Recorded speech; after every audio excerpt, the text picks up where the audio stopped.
Okay. Real quickly, because I could talk 2 hours just on this subject. Are we doing good? Everyone okay? Okay, before we go on, before I continue, I would like all of you to take 5, maybe 6 minutes, find a partner, and try that arm exercise. Put it on right now. Put it on today. I've done it with all my children, every other human being that I've ever interacted with, that I've become friends with. I do that exercise. Take the minute now to instill that into your body, into your neurology.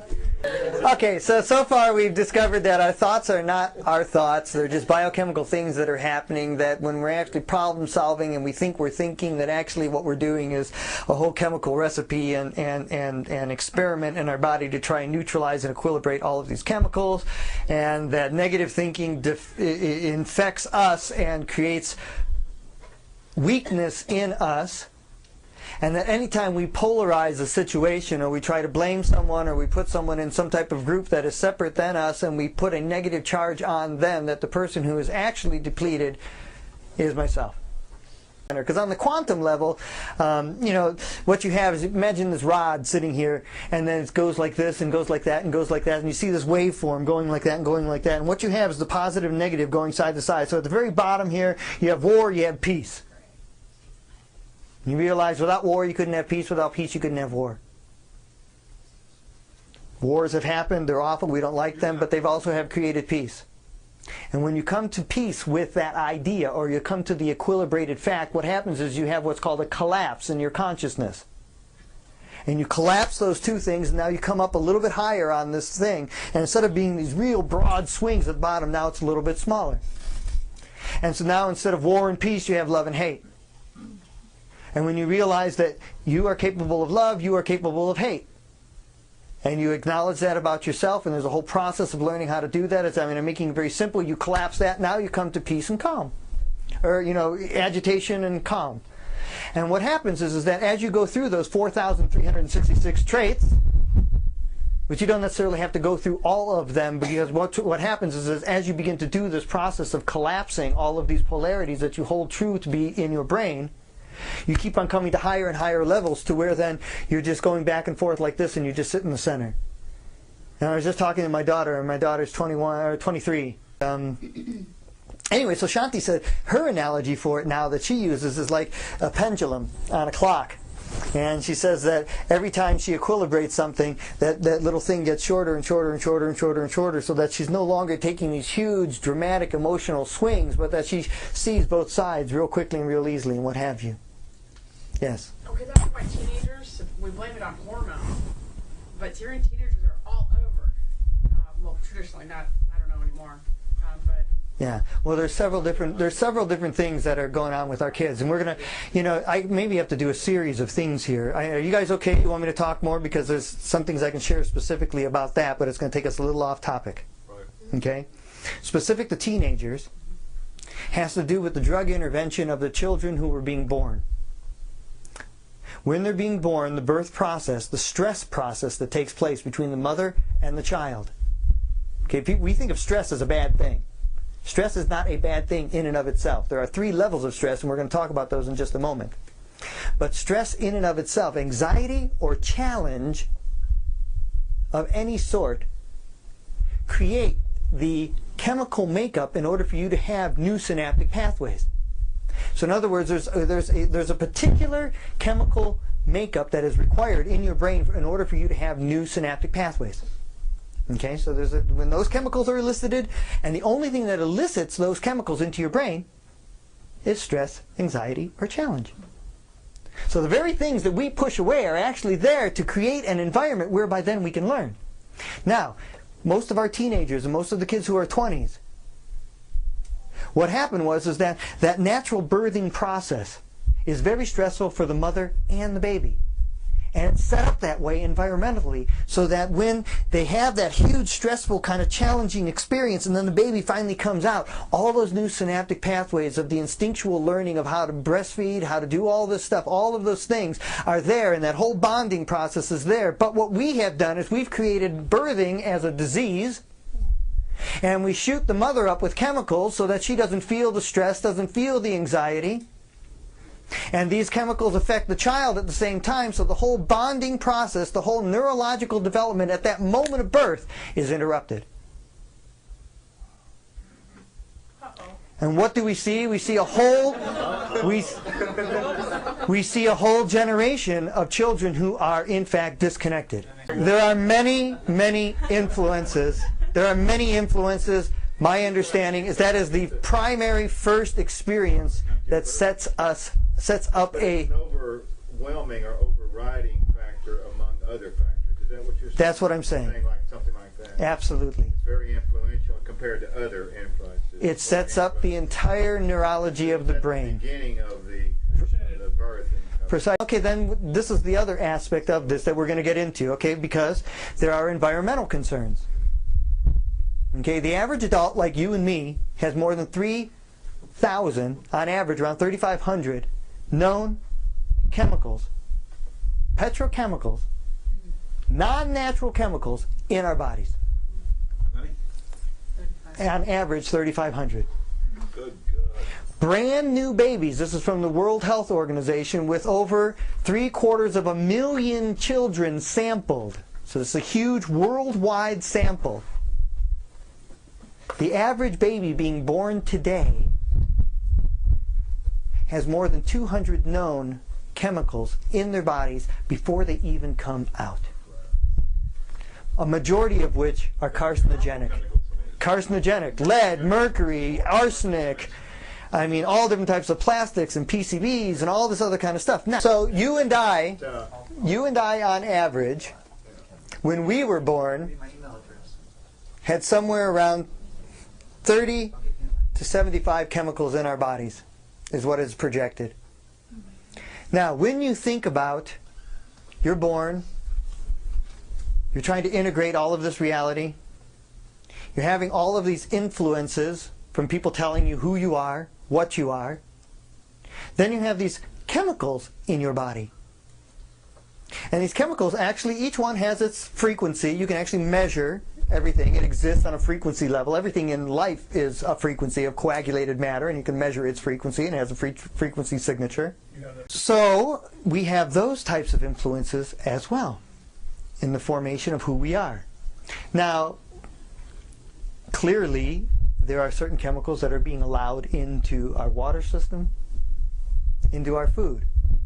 I'll give you one more statistic about chemicals. Okay? This one just blew my mind when I got it. Okay, imagine all of the imagine a grocery store and all of the pharmaceuticals that you can see in the grocery store. So like the decongestions and the aspirins and the do-do-do-do-do. Okay, you see that, right? Now imagine all the grocery stores that have that aisle.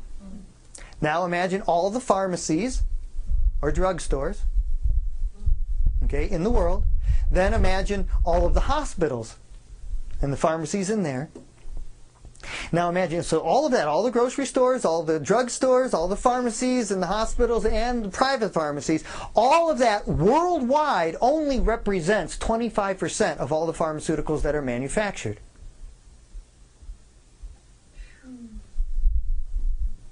The other 75% are in our food.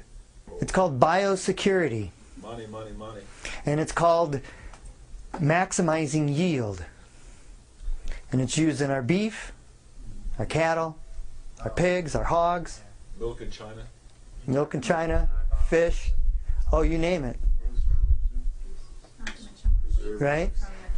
So, okay, all of that stuff is influencing you, especially the heavy metals and the poisons. Those are known as neuroinhibitors. Okay? And they affect your neurology. They shut it down. The mercury fillings in your teeth, on and on and on. So, another aspect which we won't even get into as far as mind control is to do whatever you can to limit your exposure. And then beyond limiting your exposure, finding ways to get them out of your body. Okay, so that's just on that. I didn't even want to get there, but you need to understand that those chemical controls are those harnesses that leave us in that state of learned helplessness.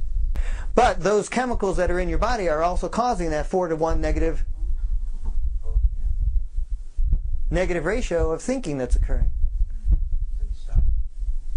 Okay, now, I'm going to try and conclude because we're getting to, it's getting very long and I could talk on and on and on. But there's two stories I want to tell. Okay? And what I'm trying to do is build pictures for you guys so that then you can hold those pictures and then that can help you to affect how it is you're going to relate to the world. Real quickly, there was a friend of mine who was starting a new business, and it was a very large business. He had millions of dollars. He was starting something. And so he got all these executives and all these different people together for the first day of work, and they're in the boardroom. He introduces everybody, and I'm giving you the Reader's Digest version of this story because I want to get through it real quickly. But anyways, on the very first day of work, he says, okay, everybody, what we're going to do is we're going to put together a 2,000-piece jigsaw puzzle. And they're like, oh, good, a group activity. La, la. He says, but before we do that, what I want you to do is I want each one of you, one by one, to come into my office, and I'll show you the box cover. So one by one, they file in, and unbeknownst to them, to each one, he showed a different box cover. So they finally all see their different box covers, and they get into the room, and they get started, and they all decide, okay, well, we'll get the edges together, and that's something they all can agree on, the flat edges and what have you. And then somebody says, hey, give me all the green ones. I'll put those together for the middle. And someone says, there wasn't green in the middle. There was a lake in the middle. And there was a lake in the middle. The water was down on the side. It was brown. And before you know it, all the communication breaks down. Everybody thinks that the other one's crazy. And so he lets us go on and on and on, and clearly they're not making any progress, and everything's like out of control and what have you. And eventually he says, okay guys, I played a trick on you. I messed with you. I showed you each a different box cover. So now what I want you to do is all you come into my office, and I'm going to show you the actual box cover. No tricks, I promise. No tricks, nothing. But really study that box cover. Really study every nuance of it. See the whole box cover. So they did. They studied it and what have you. They went back out into the office, or into the boardroom, and within just a couple hours, they finished the 2,000-piece jigsaw puzzle. And the purpose of that exercise was to have them experience that when everybody sees the same big picture, then they all can work together in harmony, and that if a piece comes to them that isn't part of what it is they're doing, they know where it goes, so that everyone can work together and build the big picture. Now, I was going to talk almost a half an hour on just that one piece of information, specifically because how many box covers are fed to us? How many shows are there on television? Well, how many ways of thoughts are there? Christianity, Islam, Catholicism, Hinduism, Buddhism, all of the isms. Every single one is a different box cover. Even then can be transformed. And the thing that I talk about is that it's kind of like every human being, the way I try to explain it, is that every human being is like a piano. And you got all these strings. Okay, and all the strings are tuned in there, and as you're growing up, you're kind of playing with your piano, and you play a note, and someone says, no, don't play that note, that's a bad note. And you keep going and playing someone, oh, don't play that note. And so then you begin to learn these scales, where the notes you can play and the notes you can't play. And so you have your Christian scales, you have your Republican scales, you have your libertarian scales, you have your Islam scales, you have your atheist scales, you have your Gestalt scales, when in fact all the notes are okay. But as you bonded in this reality, you were told that certain notes were not okay. And this is where we create the charge. This is where we create the separation. Because in truth, there is no separation. There's only one being. Right now, there's a lot of different facets of that same being in here, looking at itself, thinking I'm talking. But in reality, it is only through the perceptions of our mind that we go into the PDR, the psychologically driven reality, whereby then we separate that which is inseparable, divide that which is indivisible.